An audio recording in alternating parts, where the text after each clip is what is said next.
Hello, hello, and welcome to another full moon forecast. And this will be the last of my pre-recording a little further ahead than I usually do because I will have just returned from my trip by the time this lunation occurs. So this is the full moon in Scorpio. And I just want to point out that last year, full moon in Scorpio was the last Scorpio eclipse of the the Taurus Scorpio eclipse cycle. Because remember that eclipses work on an axis of two opposing signs. We are now finding that this particular lunation, this full moon in Taurus, is ending the eclipse portal, but our eclipses are now happening in a different axis, the Aries Libra, and we've covered a few of those forecasts in the previous ones to now. So if you've been watching leading up to this, you'll know that what that was all about, dealing with the Aries Libra energy. And here we find ourselves in the Taurus, first of all, closing out that eclipse portal, but secondly, just giving us a reminder of what last year around this time, where we were finishing an eclipse cycle in Taurus and Scorpio with that last Scorpio full moon. So really an opportunity for us to reflect on how much has changed within that space. As we hit this Taurus eclipse, it's not an eclipse. As we hit the Scorpio full moon, closing the eclipse cycle, we can say to ourselves, where is Scorpio in my chart? So remember that when I set this up, I've set it up for where I live. Sometimes I set up a generic which has Aries on the first, but this one's set up for where I live. So it won't have 1 degree of Pisces on the ascendant necessarily for you. So don't worry so much where you see all of these things in terms of what house they're in. There's also a lot of different house systems. Rather go to your birth chart and ask yourself, do I have anything strong in Scorpio and Taurus? And if so, how did that impact me? Or you could look at the house that it's in your chart. So for me, Taurus and Scorpio are the 4th and 10th houses, rules the 4th and 10th house. And that's a strong space for it to be. And it was a strongly impactful eclipse cycle for me. So you might say that that's where it was for you in terms of your houses, or maybe you're a Taurus rising. So that would have been in your 1st and 7th house. That's very intense. The angular houses being the 1st house, the 4th house, the 7th house, and the 10th house. Those are the most pivotal houses.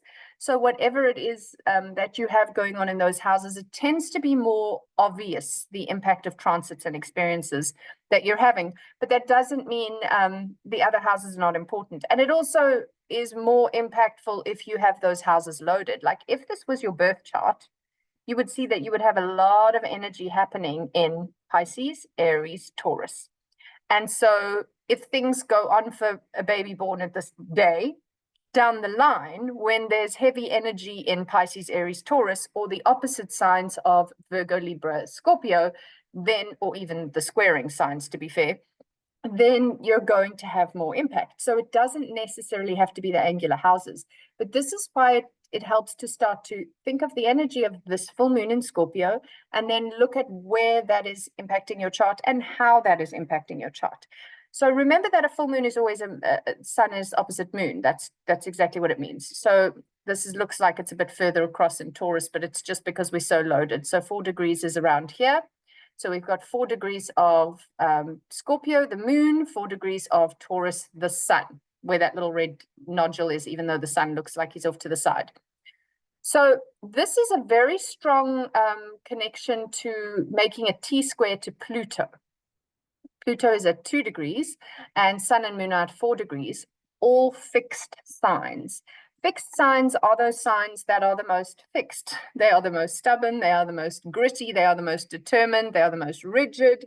All of those words that I just used could be seen as positive or negative traits, depending on the situation. You know, being fixed in something means that you can be obsessively fixated to the point of harm, or obsessively fixated to the point of, you know, inspiring new invention or some such.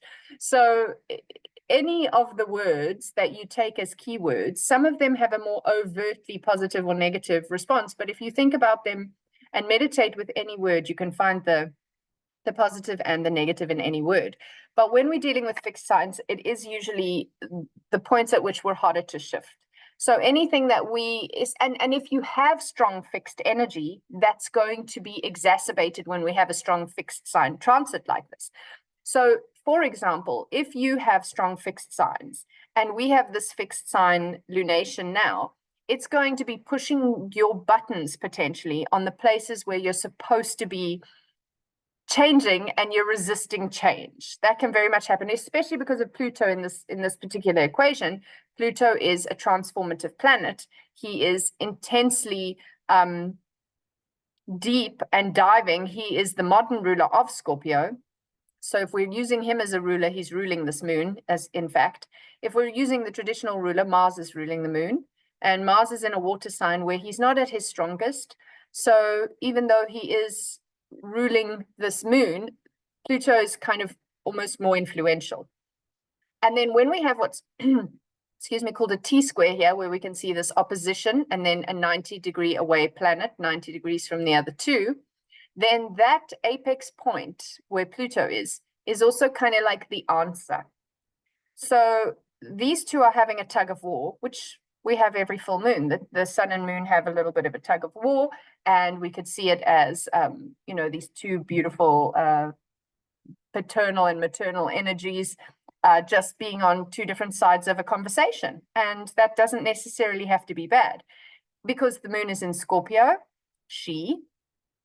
Grandmother Moon is at this point of saying she's feeling a lot. First of all, we feel a lot in water signs. So she's feeling and she wants to go deeper. She wants to go into that conversation. So I think we could see this analogy with many a relationship where there's that one partner, which in heterosexual relationships often is the woman, that wants to talk about their feelings, wants to go deeper, wants to uncover where the problems are within the relational dynamic, like what is not working for us and what can we do about it.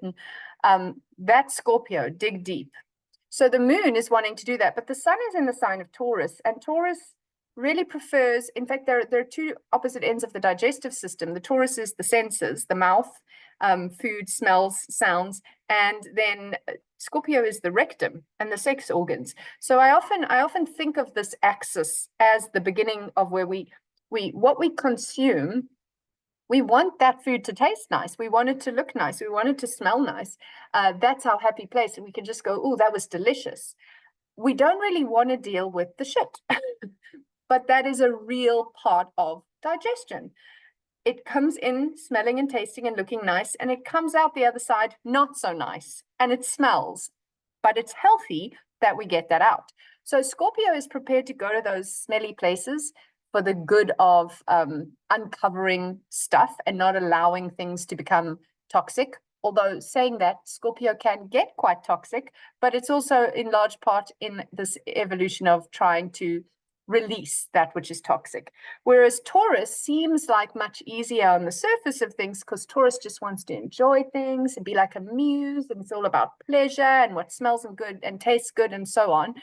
But also, hang on a second, we've got to go deeper than that. We can't always just be in our happy place. It can't always just look pretty and smell nice.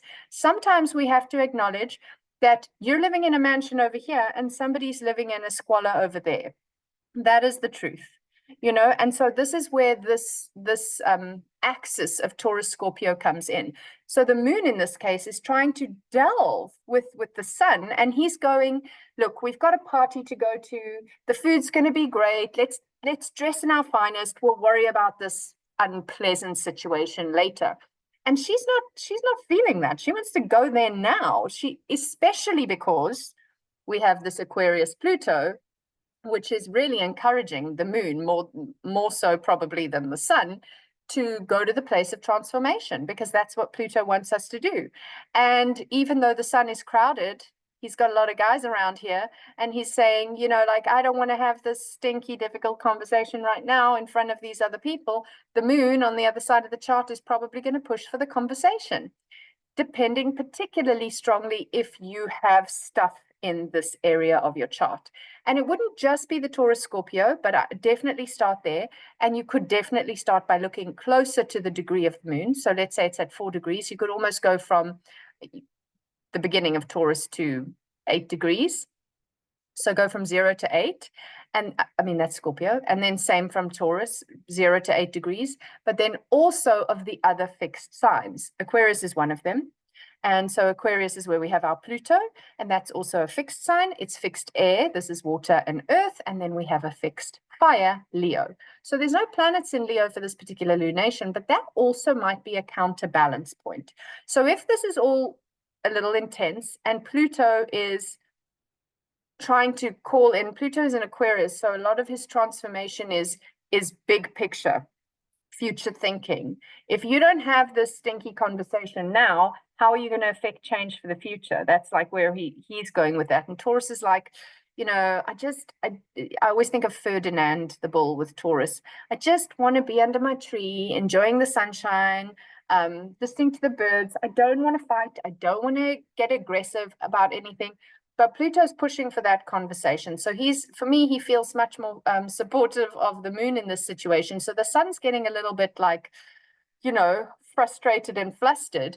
And if we're finding that all too much, especially if you have strong Leo, you might find that leaning into the Leo archetype might then give you that fourth option. So if this argument is not being resolved, and this is the first point of call to try and fix it, but this guy is taking his side, you might want to step into some Leo to balance it out. And so then thinking again about self-autonomy. And last year when we had Venus retrograde in Leo, there was a lot of work on self-autonomy. And while we've just been going through this eclipse season, because fire signs tend to be very much self-autonomy. We spoke about the Aries energy in the last few forecasts as I, me, mine. You know, it's like, I need to look after myself. I need to believe in myself. I can do whatever I want. Sometimes, again, that goes too far. Like, no, you can't do whatever you want. Libra is the law, the opposite sign, saying, no, that's actually not okay. That's not fair. That's not balanced, etc. So Libra would say, no, you can't do everything you want. We have to consider everyone else's needs. But the point is that fire is supposed to be about that creative force, that initiate that you are, you as an individual, I, me. We have to come into that space. So if all of this is getting too confusing, we have to step back into ourselves and we have to go, who am I at my essence? Who am I at my core? What does my soul sing for? Where are my passions? And based upon knowing who I am, how do I want to have this other conversation? And maybe you say, well, I just want to stay in this Taurus space right now. I need a minute. Give yourself even a schedule. Say, I'm going to give myself 3 days post this full moon to just not go too deep, to get a sense of my own needs and feelings before I have the conversation with another. But don't avoid it entirely. Just allow yourself, if that's what you feel, to have that conversation. If, on the other hand, you're like, you know what? I've known for a long time I need to have this conversation. I've known for a long time I need to go down this path, even though I don't want to. I'm going to do it. I'm jumping in. I am going to pull on my big girl panties or whatever, and I'm doing the thing. And then you can jump in sooner, and you can use the energy of this full moon, which wants to dive deeper, which wants to investigate why this hasn't been working, and you can start from there. So there are many different options for you as to how you might feel this moon would affect you, how to use it best. I also wanted to say we have just had the Uranus-Jupiter conjunction at this point, and I have done a forecast on that, so I'm not going to talk really into that if you want to understand more about what that would have brought to you, and you're probably still feeling it because it was only like 3 days before this. So by the time this lunation hits, you're still feeling that. And so a lot of where the moon and sun's conversation might be coming from is the rumble, is the sudden insight, is the big awareness of the thing that has been pulled out by these two having a conjunction in Taurus.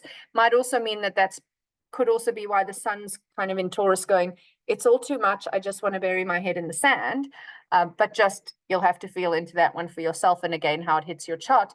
And another really important thing is Mercury is at 16 degrees. And tomorrow, from this lunation, so the 25th, he turns direct.